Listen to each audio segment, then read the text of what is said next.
Hello, we're on Jesus TV, and this is another episode of Suffer Well, Healed by His Stripes. And so, one of the ways we can suffer well is by getting used to the mess that life is. This life tends to be kind of messy. And we have with us again Emmalee Powell. We're so excited because she's agreed to come on and do some messy Jesus art. So, this episode is officially named Emmalee Powell Messy Live Drawing Episode. So we're going to get to see something in process. So both Jonathan and I are very excited. And so we're going to turn the talking stick over to you. Is there anything you want to say, Jonathan, before we go and give that to Emmalee? No, I'm really looking forward to it. So yeah, sounds great. Okay. You guys just want me to start? Yeah, and we'll ask questions along the way. Yeah, absolutely. Okay. Forgot to get my apron and stuff on, so I gotta grab that and grab some of my supplies. That's So fine. if you have any questions while I'm grabbing supplies, it would be a good time. Okay. Well, and I added some questions to our list. So we created some questions for Emmalee, and so she can ask us those. When you're ready to have us ask questions, you just say so. You guys can go right now. Okay. Well, I got one right now. Okay. What does it feel like to do your paintings in terms of getting closer to Jesus? Does Jesus talk to you? If so, how often? I mean, all I have to experience is like my own experience with Jesus. And I'm just curious if you have any thoughts on that. This is bringing you closer to Christ. And it's like, okay, did you talk it? Do you feel it? What's that? Because you talk with Jesus in a funny language called painting. My wife does the same thing. English is one of the formal languages, but Jesus, he tends to talk to me in the way that you're painting. I mean, not painting, but he talks to me in a scrappy, mashup way. And so I'm just wondering what that's like for you as you're doing this. It's kind of different. Usually what's happening, so it's kind of weird starting it on video right now because it's not like this exact same mode. So usually when I'm painting, it's when I'm really have a lot of anxiety or I'm really stressed. So I'm usually in like a coping. So usually what I do is I make a mess of something, like a mess of a canvas. So these are like some mess ones that have already kind of been made messy.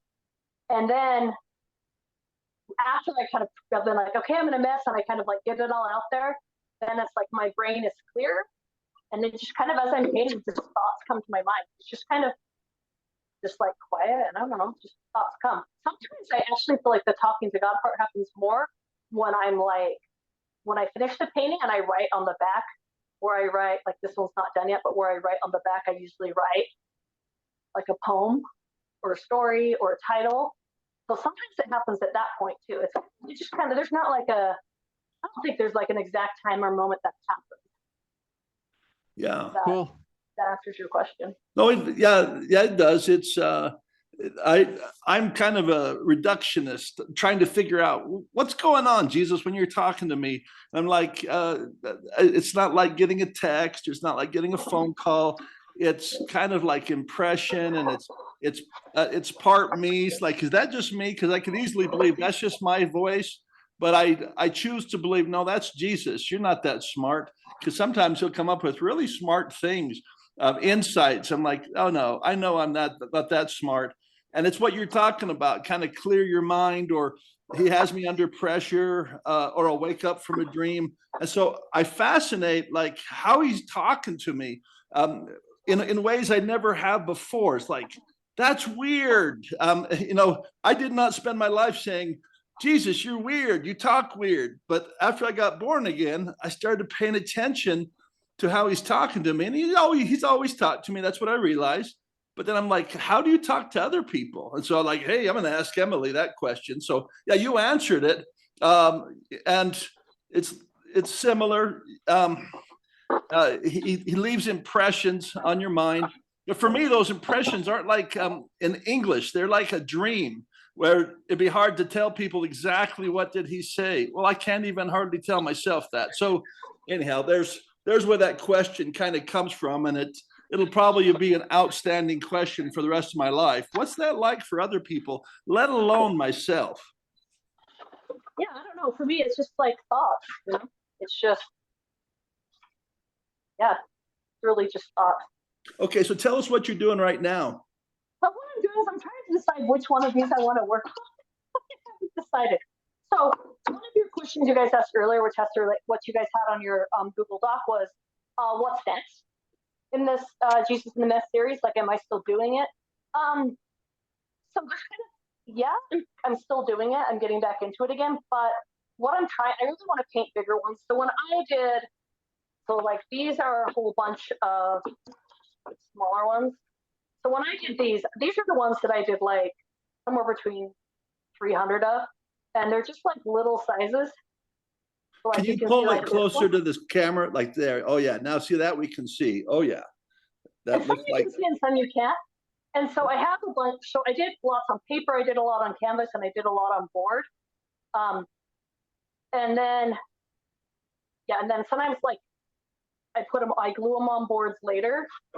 Like here's one, like this is paper, and then later I would have glued it on a board. Like this is glued on like a panel. And then, Cool. yeah.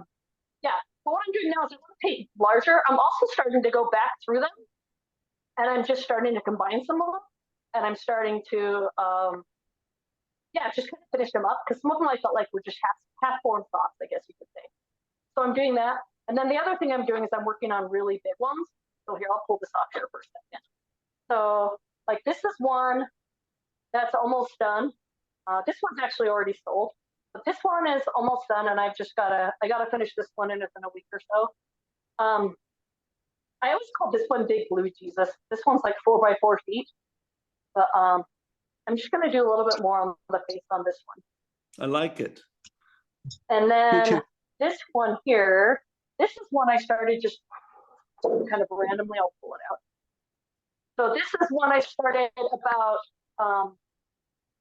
2 weeks ago, I want to say. And so it's kind of, so this is pretty large. I want to say it's like maybe 30 by 40 or 36 by 48 inches. Pretty big. And this one is layered over like a lot of other ones. I don't know if you can kind of see a Jesus figure there, kind of crouched over. Point with your finger so I can see it. Okay, so this is like his face, and then. Oh, okay. I see him now. Yeah, I see him now. Yeah, I didn't. It's like seeing him. Like his leg. Yeah. I haven't finished down here, and this is his hands, and I haven't decided if he's washing his hands or trying to unravel a knot or a mess. But my whole point of this one is he's kind of like down in the mud. Is kind of where this one was going. And I don't always start with an idea. Like I don't start with an idea like this one. This is a painting. So I paint over my old paintings. So like on this, you can see this stuff right here. I did like a really abstract kind of mud painting that was under this. And then under that, there actually was like a realistic thing. So sometimes I like to just like layer because it gives it like really interesting textures. And so I'm going to show today. Sorry, you had a question? I said, cool. Sorry, I need to be careful not to. I shouldn't. Okay. No, so today, what I was going to show. Yeah, Emmalee, when I paint over, yeah. So Jonathan and I probably won't talk too much because we don't want to interrupt. Your audio is sufficient, meaning people can hear you. And if we talk over you, we'll miss something. So don't think that we're not interested. So just imagine cheerleaders over here silently going, "Oh yeah, I love that." Okay, how about that? Okay. So what I'm going to show you guys now is kind of like the process of how I paint over a painting. So like this is a Jesus one from before, and I haven't really ever loved it. And so like that's what I'm doing now is I'm just kind of like going over the old ones, and again you get like a pattern, or I don't know, it just makes a texture. So what I'm using here, so I use a mixture of oils and acrylics, mud and paint, and there's like you have to do it. Sometimes it will flake off, and so you have to watch how you do it. This is like an oil-based, kind of like a white enamel. So it's like a big bucket of, so it's kind of like oil-based. This stuff is really hardy, and it can go over almost anything. So I should have put something on my counter. I'm just thinking, oh, well, we might get a mess on my counter. Yeah, I guess I'll just put paper towels. Great. So Yeah, you go this ahead isn't my and real protect that kitchen. as much. We've got plenty of time. The nice thing about Jesus TV is we Mhm. go long like conference. Oh, dang. Well, I keep open free, like always, but I'm just gonna put a couple things here on the edges. Look at, I have a phone book. Can you believe it? This is Nice. what phone books are for. This Yeah, is like those the are last rare phone now. book I got. I know, right? Phone books work really well for painting because you can like wipe your brushes and stuff on them, and they're just like, I don't know, they're just really good for that. Kind of weird. Something I learned a long time ago, probably like when I was a teenager. Okay. Yeah, so This way I I won't get noticed you dizzy do a on you. lot of repurposing of stuff. It looks like mud and Oh yeah. So sometimes when I start, I just like I told you guys before, I just like rip it on, and there's not really a rhyme or a reason. uh-oh, she's using her right hand. I know, and that's the other thing I was. Well, I'm a hand. That's the other thing I was going to tell you. I don't always do left hand. I can't do this one left-handed if you want. I don't. That's fine. I do both ways. It's just sometimes it's hard for me. I probably just forgot because I'm talking to this. I have to like specifically think about it. I know. Otherwise, I just messing with you. I knew that. okay. So I've learned that when I use paint like this, I kind of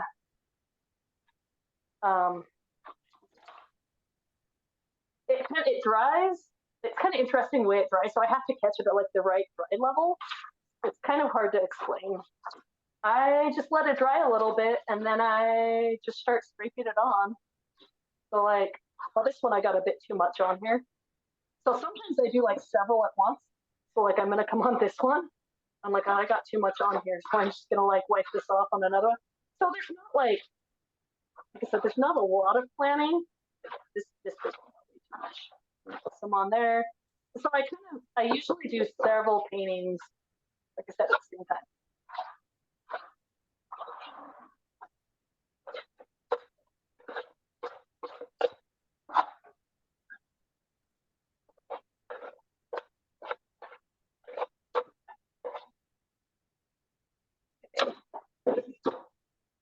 Trying to figure out what I want to do on this one. It's got like really too much paint on it.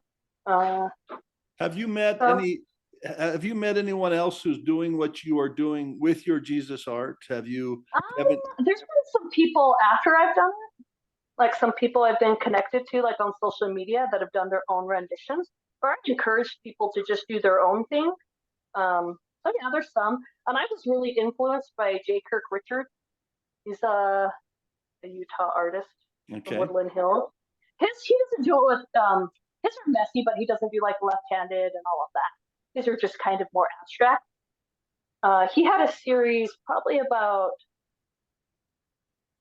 6 or 7 years ago, 7 years ago maybe, where he did a bunch of Christus. He called them Christus, and he did a bunch of little tiny Jesus paintings like this big, and they were like really abstract. And that's pretty much what started my idea or my thought process, which is seeing those little ones by time. But yeah, and there's a lot of like abstract type people. I'm gonna get this thing all gross. I should have grabbed some spoons and forks for you guys because that's right. But I didn't bring any downstairs. So a lot of times I like to use carving tools and stuff, and I just forgot to grab them.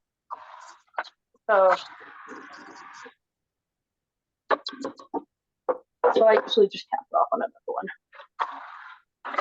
So this one got way.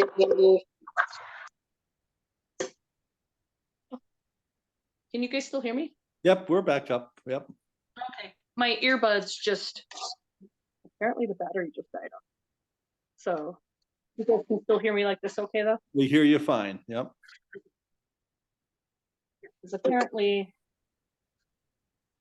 those just like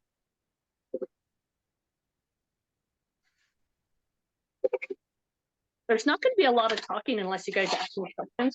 I don't. That's fine. Go ahead and talk, Jonathan, if you want. If you have questions, I've got some more questions. This is a better like listening thing more than a. Yeah, well, I've watched Bob Ross. He talks a little bit, but mostly just painting. And Yeah. Well, I know like when I'm doing something, I have to focus. I don't want you to have one of our questions and I'm really curious just to watch. If it's silent, I don't focus on what you're doing. Okay. Okay. I'm trying to think what else I can tell you guys or do. Yeah. Like I said, if you have a question, sorry, I'm getting a different earphone setup. Okay. You have to. Which is actually fine because I want this one to dry more. It's kind of, I like it to be kind of sticky. So yeah. And do you have something in mind for this one? Like when you're No, at this point? no, not at all. Nothing right now. Okay. I'm gonna scrape more of the stuff off to see if like it turns into anything.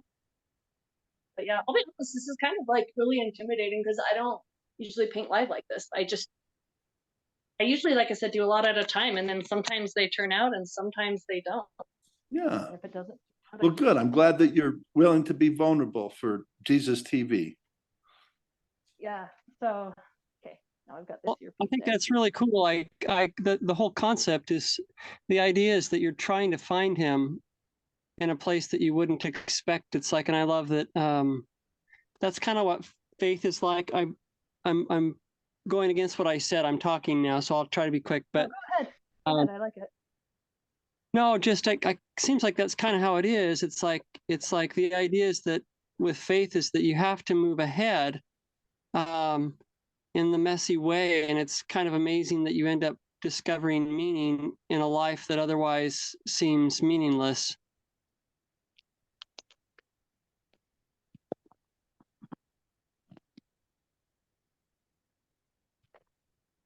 Sorry, I missed that last section because my corded earbuds fell out. Yeah, why don't you repeat that, Jonathan? There's nothing. Yeah, That's so I worth caught the repeating. very first section, but I didn't catch the last part. Sorry. Oh, just it seems to me that that's the way that faith is, in a sense. Like it really makes sense to me because you have to move ahead as if there is meaning in life, but then it's so messy, and so it's like you have to search and find the meaning in it. It's like that's what faith is, kind of. It's like, if you think about like Moses leading the people out of Egypt, it's like it was pretty messy. It just seemed like a bunch of flies and frogs and everything else. Let's throw some flies at them. Let's, make the Nile run with blood and this and that. And it's just a whole big mess. And then afterwards, you can kind of look and go, oh, hey, look, there's some meaning here. Definitely. And what are you putting on there right That's now? just water. Okay. This paint usually needs like a paint thinner, but I forgot to bring it down here and it's in my garage. So we're just using water. I don't think. So I usually paint in I have a studio set up in my garage and that's usually where I paint, but it's just gotten too cold. So I brought some of my stuff down here to this basement kitchen, but I don't have all my supplies here. Well, so I'm glad you're handicapped. Right. This demonstrates it. It's like when I go to church and I'm not in the mood to worship Jesus right now. Maybe I can get there. So, yep. So yeah, I'm just pouring on water with my hand. So I have a bucket of water. Okay. And I'm just pouring it on because usually once I cover it, I like to remove it. I see. Kind of like it to be random. Okay. So I'm just pouring it on. And then as I remove it, we're starting to see some color under here, like a underneath layer. So I do that a lot just because I think it's fun. I like it. And it, like Jonathan, this reminds me of my relationship with Jesus. He said, "What do you notice about me most significantly, Greg?" And of course, he has the answer. It's kind of, you're invisible. That's a big, huge barrier. And so right now, Emilee's trying to find Jesus. She's wiping this off. Like, Jesus, you got to be somewhere here. And so first she made a mess of this thing. And now she's going to reveal it. And so it's like Find Waldo, but in this case, it's Find Jesus. And we see the picture behind her. It looks like Jesus to me, the Jesus I know, kind of abstract. You say, well, is that what he really looks like? Oh, probably not. If you know my Jesus, as the Book of Mormon says, my Jesus, I glory in my Jesus. Well, not everybody's going to glory in Greg's Jesus, because my Jesus might be a little more abstract or different.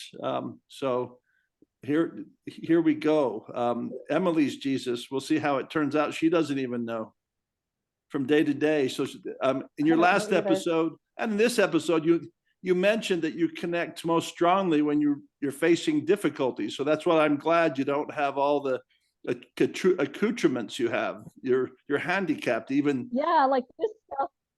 Yeah, I was hoping this stuff I put on would work. This is a different type of paint thinner, but it's not strong enough, so it's driving me nuts. I see. Strong enough. I can't get it off. Well, maybe Jesus really wants to be white today. Maybe you can just start telling the stories and say, I guess look, so. there's Jesus. Yeah. So one of my tools I like to use, I actually like to use like a wire bristle brush. I have one of those out in the garage. Oh, that's right. Just scratch it off. I do crazy stuff, but I can't seem to get it off anymore. It's starting to get a little. You need to get some forks, is what you need. Some forks and I know. a Do you knife. want me to go get some forks? I can. But you said you wanted me to be handicapped, so I don't know which way I should go. That's all right. You're doing good. Yep. Yeah, we need to be cool about. We need to be a little bit more. What's the word? Politically correct. Greg, I don't know about you saying that Jesus wants to be white. Yeah, that's true. That's fair. Yeah, that's true. Yeah, that has connotations, doesn't it? Yeah. Yeah, I'm joking. So my razor blade just broke. That's okay. I've got this little piece here I can do stuff with. Oh, look at that. Jesus is making it harder for Emmalee, I believe. I believe so too. Yep. That's how we find him. She just keeps scratching. I know, right? Yeah. So a lot of times I do these, it's more like carving, but it's not. Let's see. Okay. Yeah, that's getting really annoying. I'm gonna switch the color right now. I'm gonna add some color layers on top. What color should I do, guys? Do you have a color you want me to start with? Just like give me a color. Like you want red. Red. I like Jesus. Red. Red. Yeah. Okay. Yeah. Okay. I'll while you paint red, I'm gonna sing the Jesus song. Okay, that's about red. Okay. Just a second. Paint it red. There's actually a song called Paint It Red. Jesus baptized one of the Rolling Stones songs called Paint It Black. And so here's the baptized version. I see a black door and I want to paint it red. Always I want more Jesus, to him be me led. I don't have the melody right now, so I'm kind of like Emmalee, just trying to find my way here. I see with my new eyes a messed up world grown cold. Oh, there's Mick Jagger. I hear him now. It needs to turn to red to make the darkness go. I see a line of bars and they're all painted black. The carnal kind of love, it is the devil's shack. I've seen people turn their heads and quickly go that way. But a newborn Jesus culture is being birthed today. I look inside myself and see my heart needs fed. I see my black door and I must have it painted red. Only then I'll find my way and finally face the facts. It's not easy facing up when your whole world is black. So every day I'll turn to Jesus, you. I could not foresee this thing happening, it's true. If I look hard enough and believe you are the one, your love will grow in me until you, Jesus, come. I see a black door and I want to paint it red. Always I want more Jesus, to him be me led. I see with my new eyes a messed up world grown cold. It needs to turn to red to make the darkness go. Oh, there you go. That's enough. That's good. Yeah, I'm gonna have to. I had to focus on the lyrics, but I'm gonna see how that looks while you were painting it red. So there we go. Paint it red. Oh, Make it that's red. looking good. I think I'm. Can you see Jesus yet? Do you see anything Nope. right now? Nope, just a mess. Just a mess. The Jesus Okay. part doesn't usually come until like the end. Yeah. Honestly, I just do like patterns and textures. I'm Patterns and textures. looking for something to clean my hand. Okay. Let's see. Questions. I got a question for you. Um,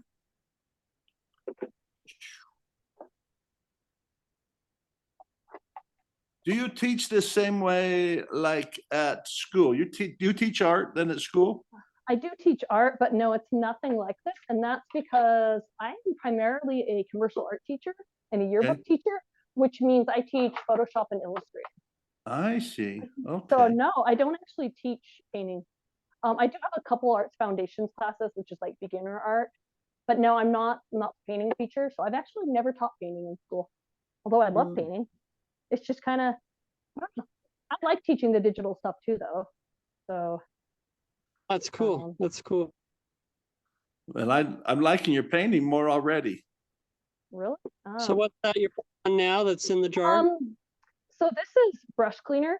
So I usually use it to clean oil paint off brushes, and it's the only called Turpenoid paint thinner. It's the only stuff I have here.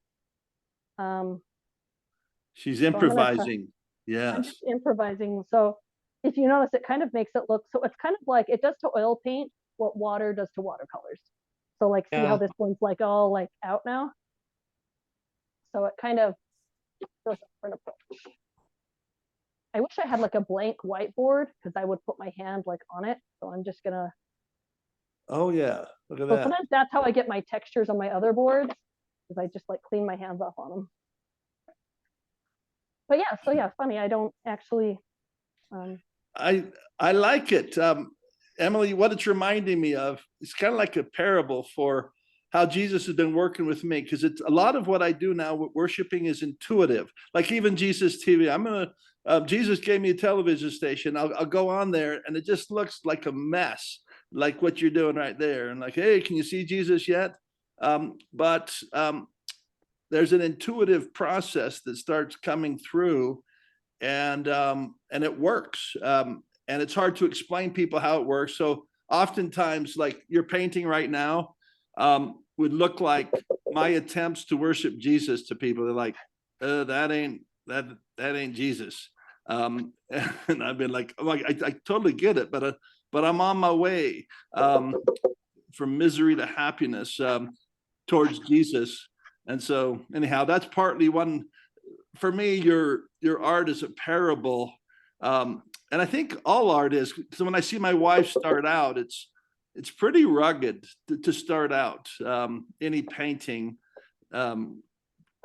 because it's so rough, like I don't know, like a child trying to explain things, and then eventually it gets more mature, like the painting behind you. Yeah. What kind of stuff does your wife paint then? She does landscape. She does. Yesterday she was doing a dog. Yeah, dog with a boy, and just whatever God puts into her heart. Yeah, but she liked your episode, so she watched. I think she watched both episodes. She tends to stay away from Jesus TV because I'm kind of a wild man, and it can give her PTSD to watch her husband. Oh, I could see that. My husband does YouTube, and yeah, I don't usually watch what he does. What kind of stuff does he do? So he's not religious or anything, but he has several channels. He has ones where he plays like video games. He has one called, what's it called? I never even can keep track of all the names. Uncle Jay Oshitaki Mushrooms. And it's like a fake family vlog. Oh, okay. He does that in kind of conjunction with his brother. So it's just like, it's like life or whatever. We have like a family party or something, like with extended family, and just we always make something bad happen. You know, you kind of do something really extreme, or you fake a fight. So it's like fake. So it's like reality TV, right? I see. Yeah. It's That's just right. like fake. We have Toy Channel. We have his biggest one that he hasn't really started. He stopped doing the last couple of years, but he had one that was called Epic Marbles, and he just did marble races, like digital ones, Oh, yeah. like a physics program. That one used to have tons of views and tons of. It has about 80,000 subscribers. Oh, And then, interesting. People like marble runs. I know, right? Totally random. He started it because my kids would watch it a lot. But that's kind of yeah, that's kind of some of the stuff he would do. Yeah. Well, another reason why I like what you're doing. So I build Jesus worlds. That's what Jesus has me do, like the metaverse. But I'm building a Jesus world with Jesus. And what does that mean? I don't know what you mean when you say well, Jesus. okay. So right now I'm looking at a part of your world. So if we take that concept, you could say somebody's whole life, that it's their world. So you've heard the term, in your world, this is, what world do you live in, right?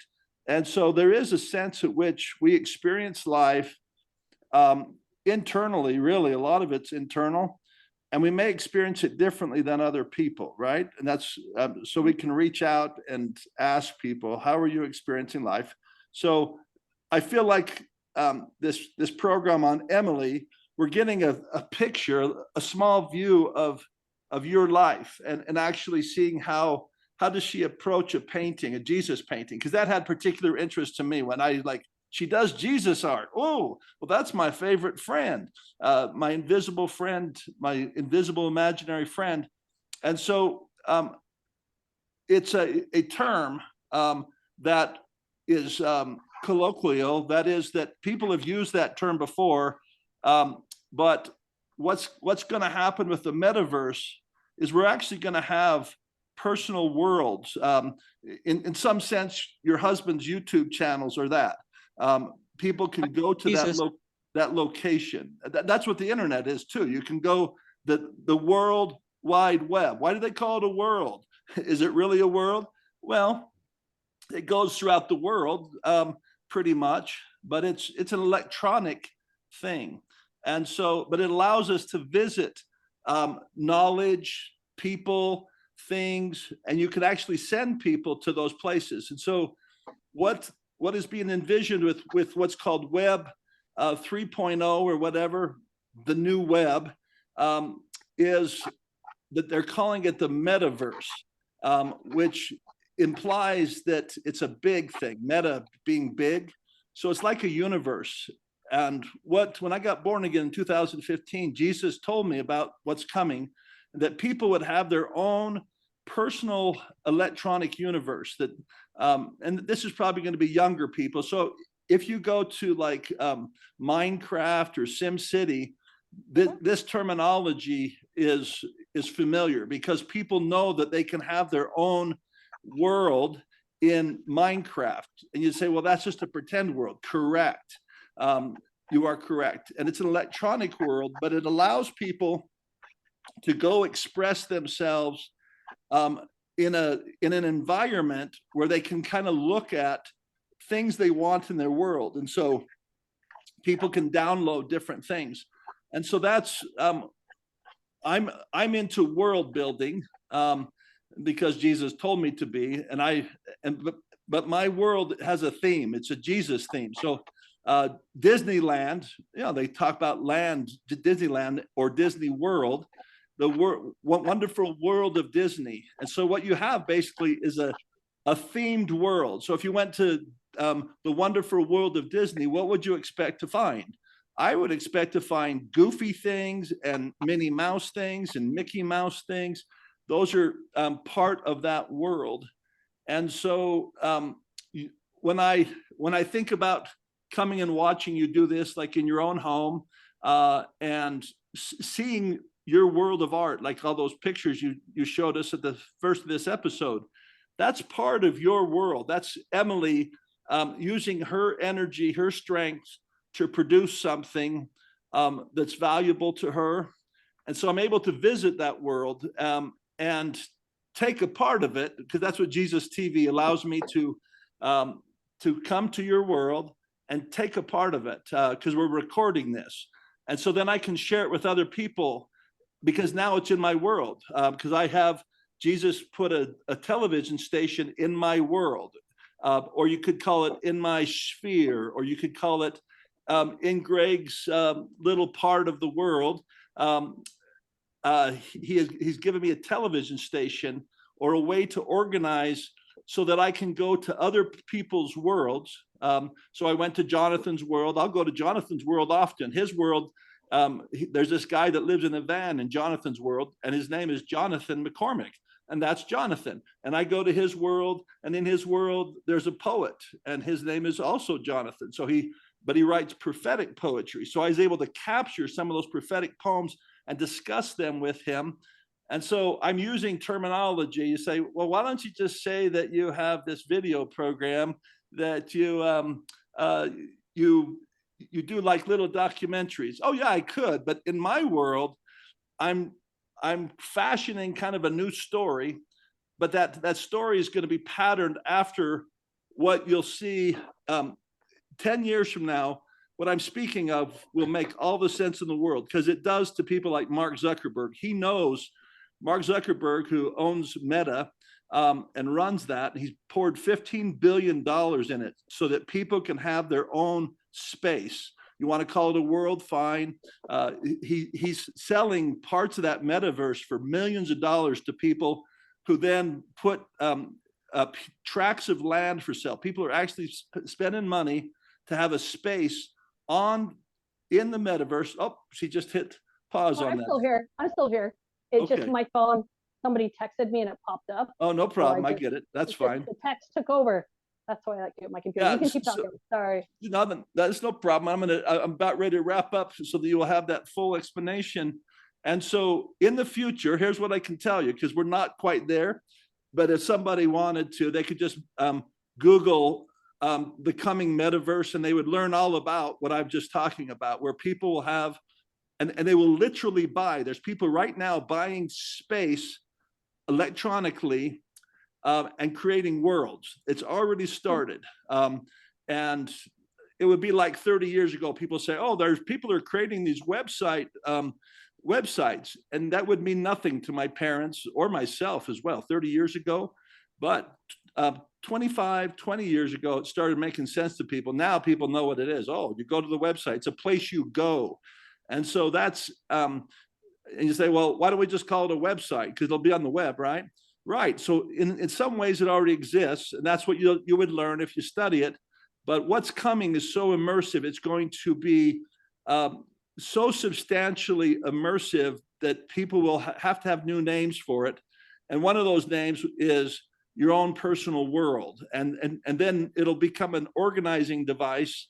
And that's really what, so part of this Jesus TV is what you do is you create content, and then people can come and visit that content.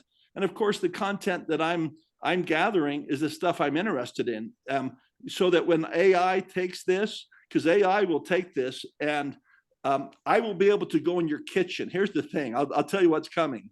Like, see, right now I can't jump into that little square. I can see you in your kitchen, but AI will be able to envision that kitchen, and I will be able to come in there and stand beside you. And I'll say, here I am with Emmalee. and I'll be able to pick up one of your paintings, because it will have copied that, allowed me to put it in my hand. AI will be able to immerse us. And so I think one reason Jesus has me doing this content is because AI is going to come and serve it up again in a more immersive 3D kind of way. Yeah, that's long-winded. Does it make any of that make sense? My question is, like, is it on like a platform, or like is it? Yep. Is it like for? Yeah, like, is it just like you said, like a computer website? Is it part of a game? That's what I'm trying to figure out. Like, what is they're trying to figure it out now. You're trying to figure it out. I'll tell you who else is trying to figure it out. Mark Zuckerberg, to the tune of $15 billion in the last year, he's dumped 15 billion, and people are laughing at him because it's just like it has tanked the Facebook, or what's now called Meta. Their shareholders are kind of upset with him, but he's taking a big risk because he doesn't when he first made Facebook, he didn't know what it was. He made that back in college, and he didn't really know what it was. He didn't know it was a media platform, but it became that. But he went forward with faith. Just look at that. Look at that. That's looking like Jesus. See? And she went forward. She must know how he looks. There we go. Wow. Look at that. I wasn't. Yeah, it's really cool to watch. Yeah, and so that the platform is yet to be determined, but yes, it will be the internet. You'll access it like a game thing. I mean, if your husband's into gaming, so then you know what the Oculus is. Do you know what the Oculus that's what I is? was wondering. That's what I was wondering, if it was like an Oculus world. Yeah, and that's why Mark Zuckerberg's at the lead of it.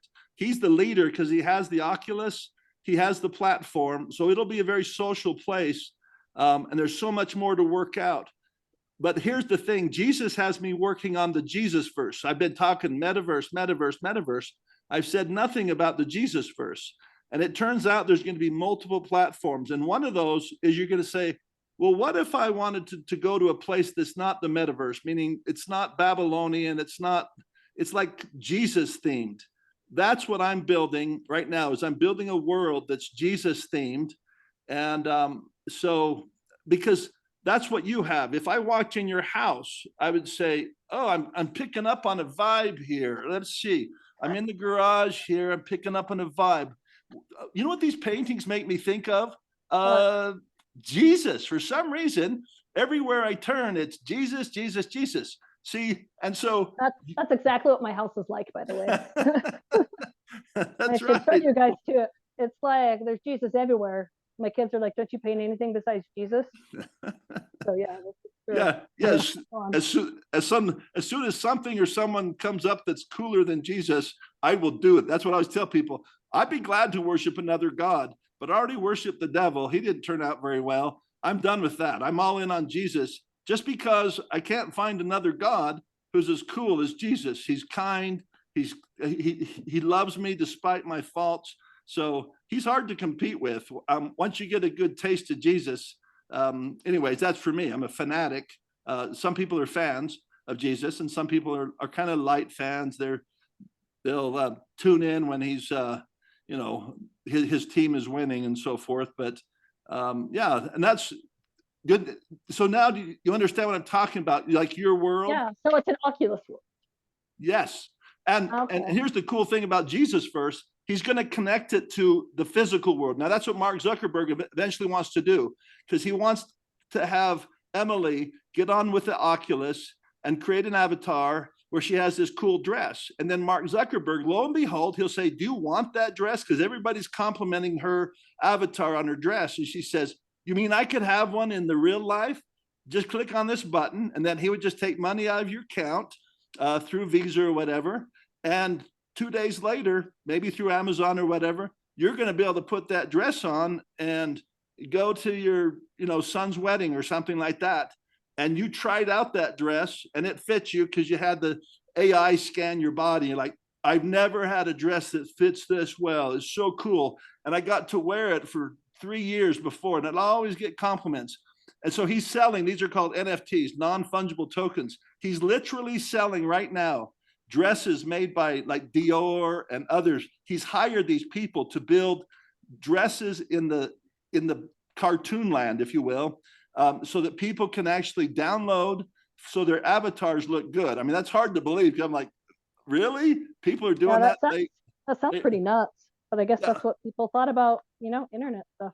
Yep, that's right. And it's just a matter of time, because there's so many women who, like, if you could scan my body and actually send me a dress that, even if a robot makes it, that actually fits me like it's supposed to, or fits, then they'd be down for that. They'd spend a premium to do that. And that's ultimately, he's going to connect it to the real life, what people call real life. And of course, what the metaverse is going to eventually teach everyone, it's all pretend. What? Real life, so it's the matrix. So Jesus has had me study these people who are at the forefront of this, it's called virtual reality. And they say it's going to create a revolution, because people will realize once they put that Oculus headset on, they'll pull it off and they'll look at real life, and they'll put it back on and they'll say, oh, I see something. real life is made up. We just make up stuff like Emilee's doing. She just threw some paint down and just red paint while Greg was singing his crazy song. And look at, she's making something. And AI will help on that, because then I can make your picture. I'll say, hey, AI, can you make what Emilee's making and then make it better? Woo, look at that. Look what I can do. And Emmalee say, it's not as fun. Not as fun. That's exactly what I'm saying. That's right. That's what artists will protect themselves. Exactly. No, that's cool. Definitely not as fun. Wow. Can I interject? Sure, go ahead. Well, first of all, it's really amazing to watch it come out. It's like, I can tell you've been doing it for a while. It's like, yeah, it's really cool. So yeah, thank you. As far as what Greg was saying, Greg and I have talked a lot, and it's like Greg has kind of his own language for the things that he's describing. But I think that the idea is that we're able to create a life that is life comes out of what you imagine, right? So that's kind of like what faith is like, you know, and all the technology and stuff. It's like that's kind of I guess technology perhaps gives us a way to you could say paint is a technology, right? So it's like someone decided to take pigments from different dyes and to create colors so that you could take something that's in your mind and in your heart, and you could preserve it in such a way that other people could, you know, I'm thinking about like the caveman days, I guess, like somebody could come into your cave and you could say, hey, let me tell you a story. And they could look at the wall and they could get an idea of what your life or the world that you live in is like. So it's the idea is that I guess I want to just kind of clarify a little bit. It's like Greg's really interested in all of this technology and the ideas that and the things that are kind of coming, the fact that it's almost as if the world that people are imagining is becoming more real to them than the world that they live in. And a lot of people are trying to escape into a virtual world, through the internet or through games or through, different things. They're trying to escape into a world of their own making. And so it's like, it's a strange thing that God's given us in a sense, like, because we live in a time where you almost can create with your mind the world that you want to live in. You can create a world that's full of pornography and lust or violence or whatever, or else you can surround yourself in your virtual world. It's like, and the strange thing about it is that it's like everybody's trying to market to you, so they send you more of what you like, and so you can create a world that's beautiful. And it all kind of comes out of, well, what do I long for? What do I imagine constantly in my mind? What am I always trying to express? And it's like, it's obvious by looking at these paintings. It's like that the thing that you're always trying to express is kind of like you said, like what you're feeling about Christ, And anyways, that's kind of what I take from what Greg's trying to say, is that it's like we get a choice as to what we surround ourselves with and what we create and what we project to the world, and that the worlds that we live in our heads and in our hearts, we're able to share with other people. And so the beautiful thing is that we can share something uplifting and that points to the divine. It's really cool to watch you do it. So yeah, this is great.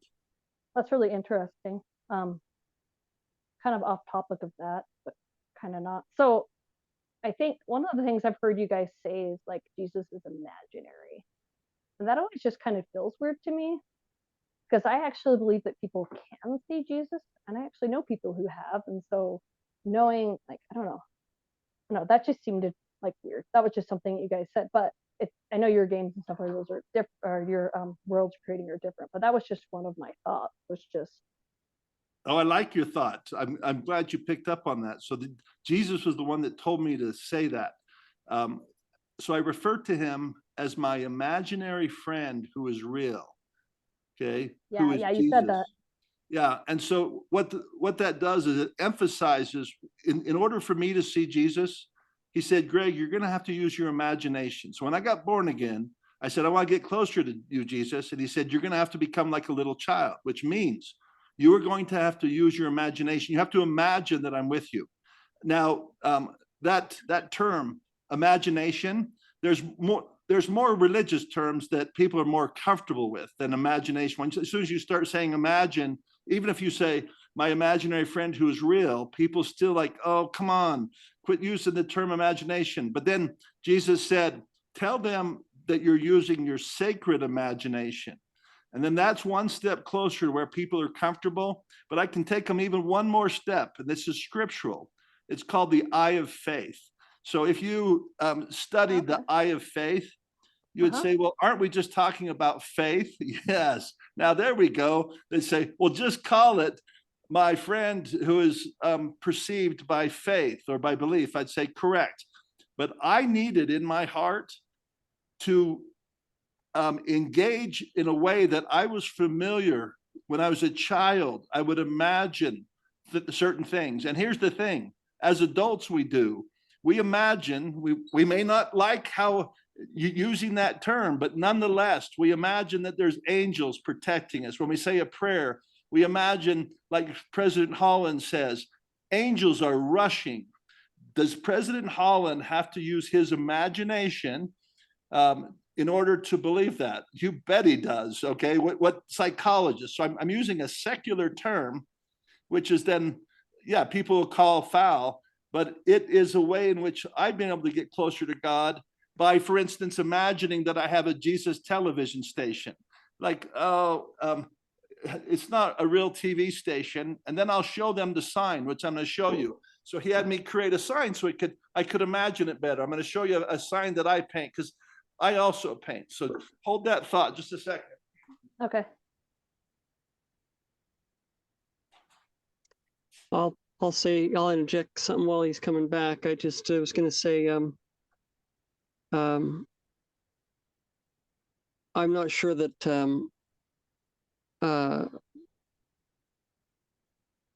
I guess I don't know. I'd have to think back about the conversations Greg and I have had. But go ahead, Greg. This is his sign. So some people need signs and tokens. So you see, this is Jesus TV. You can see that Jesus TV. So if you went to Fox News, you would see they have what's called crayons, which are things that scroll, and you go, that looks like a real TV station, although your eyes are just picking up the same thing they're picking up here. Your eyes and your brain, see, it says TV. So Greg, you said you have a TV station, and I can go, look, I do, it's right here. So pointing to a TV station is kind of a sociological thing. We say, well, that's Fox News. Well, this is Jesus TV. And so I am a sociologist. And so you're saying, oh, so I see what you're saying is you're imagining that you have a television station that Jesus has given you. That is correct. And I'd also say that Fox News and MSNBC are imagining that they are television stations, that they are worldwide network. Well, hold it, but they're not just imagining it, nor am I. Look, I'm on, and there's Emmalee Powell, okay? There's very little difference between us and Good Morning America. Hey, Good Morning America, I can say that. And well, yours is what Emmalee would call messy, Greg. You're right, it's like a manger scene approximation of television. And so that's what some people need is signs and tokens. So when I look behind your shoulder and I see that Jesus, the person who's going to buy that is actually buying a sign and token. They know that's not Jesus. Where's Jesus? He's right there on the wall. That is not Jesus, okay? Any more than this is a television station. But what it is it's a representation.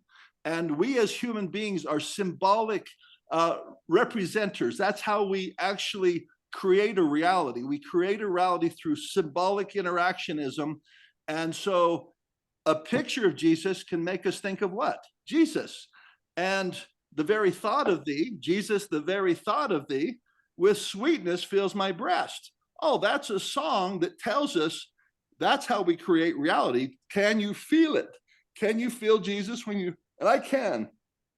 So when I looked down, I was doing all that talking, and I looked down like, I'll tell you what the reaction was, Emmalee, because I was doing all that talking before I saw what you did with the red. And it almost took my breath away. I'm like, oh yeah, there he is. There's Jesus. And of course, I knew it was a painting of Jesus, that it was just a bunch of paint on other paint. I know that, but I imagine that's Jesus. And I would treat that sacredly because, that art, I wouldn't do anything bad to that art because I'm like, no, that's Jesus. And okay, well, there you go. That's kind of deep. And I did an episode before this one, and I call it R-rated and G-rated communication. And I just said that oftentimes my Jesus TV programs are R-rated. It just means they're restricted, where most people aren't going to be interested because I dive in the deep end of the pool, not the shallow end. It's kind of what I want to do. Okay, there you go. That's a lot of talky talk. Does that, anything there make sense? I'm just doing like you do, throw a bunch of stuff on the painting. Yeah, I actually thought, like, now that you explained it, like, I guess imagination is right, because so many of us can't see Jesus. We have to think, like I told my kids, when I'm talking to Jesus, I'm like imagining what would he tell me. And like, it's funny, when I paint these, I'm actually not trying to imagine what Jesus looks like. I'm just having fun. I'm just like, oh, that kind of looks like a nose, or that kind of looks like a face. Or right now I'm having a lot of fun just doing like a background, and I'm just doing like kind of swirls and curvy lines, and there's not really a reason for it. I just like it. It looks beautiful. I just love it. I was going to say too, like the word that keeps coming to my mind is approach. Like, the idea is that we're supposed to approach the divine, approach God. And it's like, it's maybe a long ways. So it's like, we have to kind of, I don't know. There's like a thin line between, belief and imagination. It's like I used to think that if I imagine it in my mind, then it's not real, it's just my imagination. But I found that I can have good and healthy imaginations, or else I can have vain and foolish imaginations. And so it's like, if I'm going to, and I think all that the only way I guess to say it is that our minds can be directed towards that which there's a scripture in Ether 12 where it says that they did see with the eye of faith they did see with their natural eyes that which they had seen beforehand with the eye of faith. And so there's this concept that it's like, we're not going to see what you're talking about, the second comforter, seeing Christ. And it occurs to me, it's like, we're not going to see something with our natural eyes that we haven't seen with the eye of faith beforehand. And so if we're not looking for him, and it's fascinating too, talking about the second coming, it says that those who wait for him, and there's another scripture that I'm losing, but no, I don't know. It's hard when you use words because it's all semantics oftentimes. It's like, it kind of appears like you're saying something different, and you're like, oh no, it might be a little closer, or no, maybe it's a little further away. But it's hard to get at because we just have to throw words at it, and that's the best we can do, Well, and I'll explain why that word became so important. Because when I got born again, I was 52 years old, 2015, and I was an old man basically, and I still am.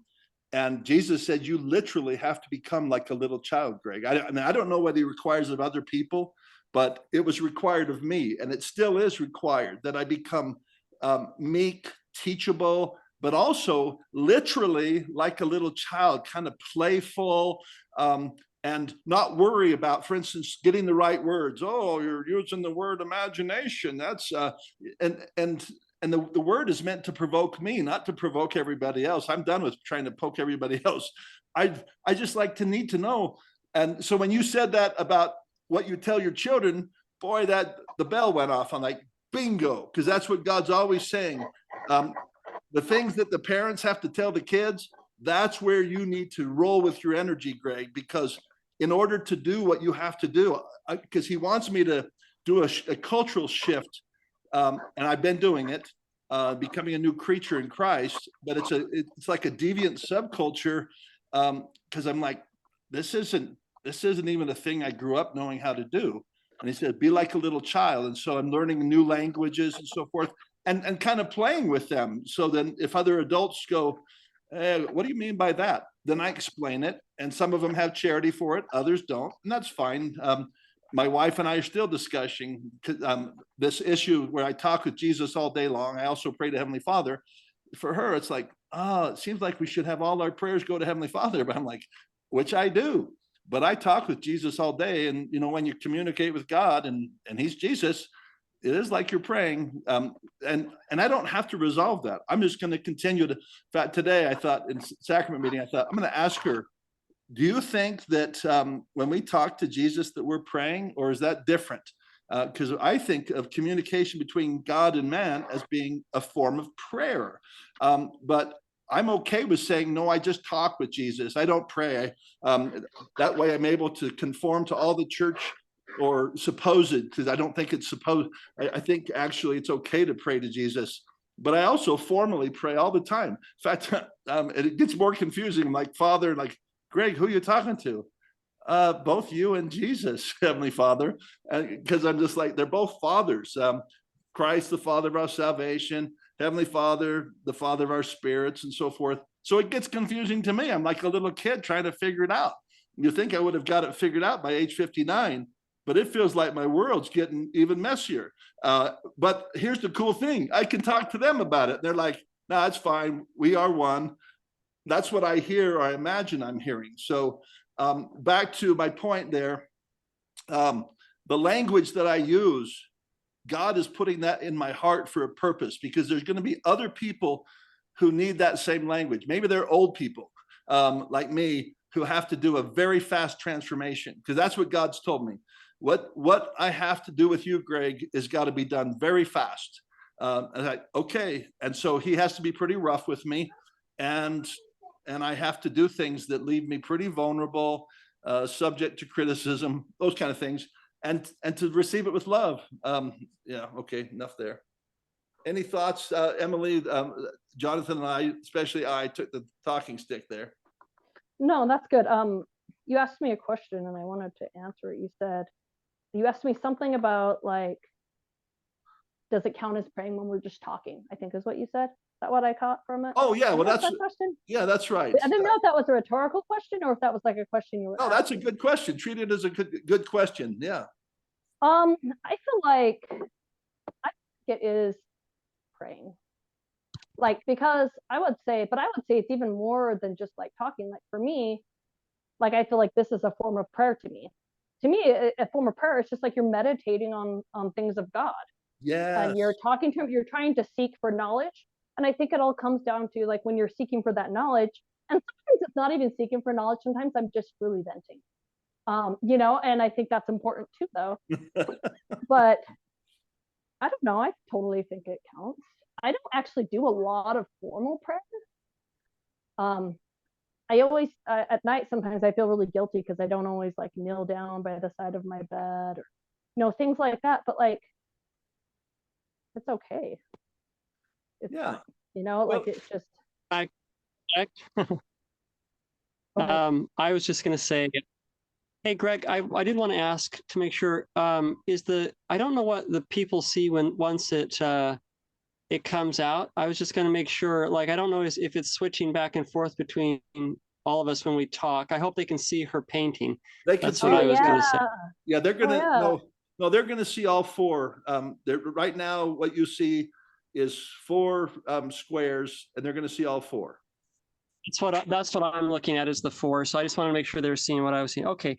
So what I was going to say was, it's a comfort to me because I'm not officially a member of the church, and I don't often talk about my own particular situation, but it's a comfort to me that I don't have to worry about it because I love God, and I don't have to. And I'm not saying that it's wrong, but I also know that I spent much of my life trying to conform to certain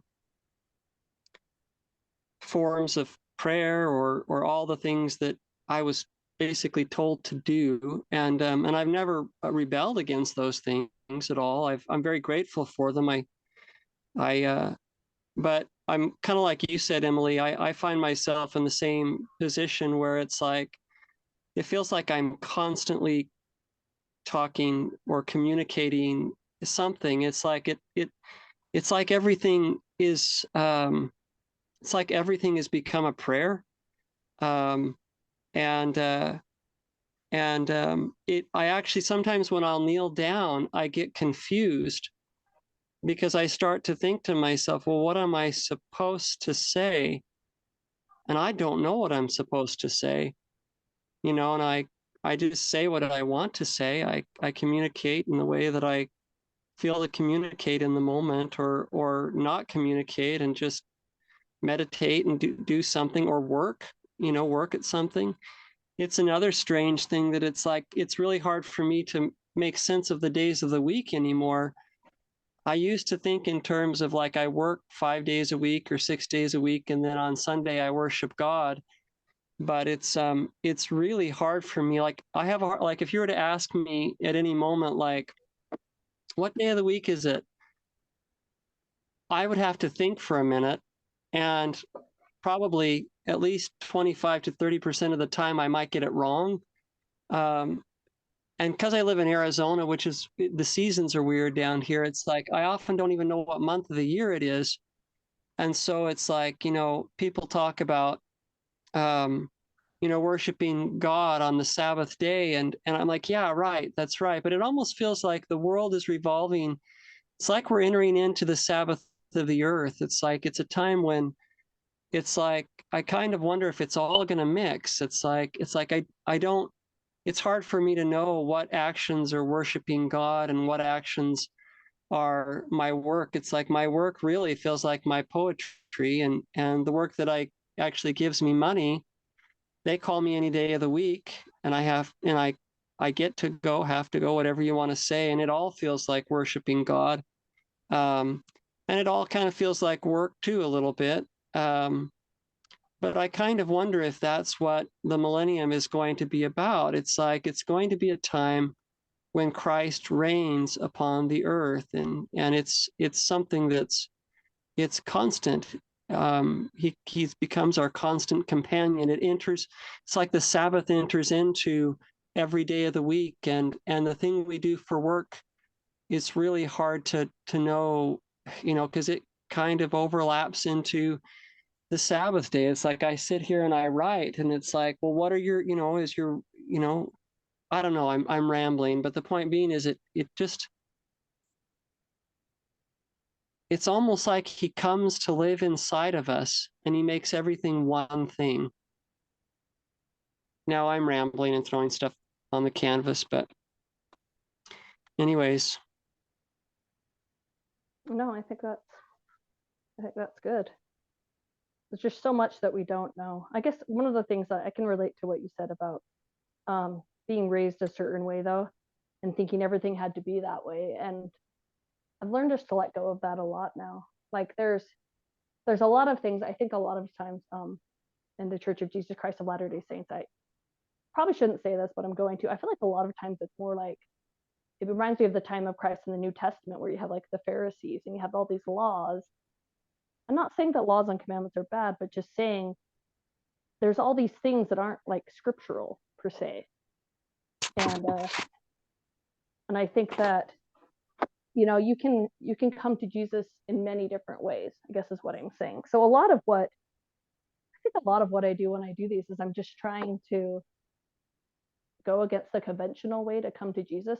Because one of the other reasons I started these paintings is I didn't really like any paintings of Jesus. I felt like they were all too clean, too pure. And I was like, when you read the scriptures, I'm like, there's no way his robe is clean like that. Or like, there's no way, like it just felt too peaceful.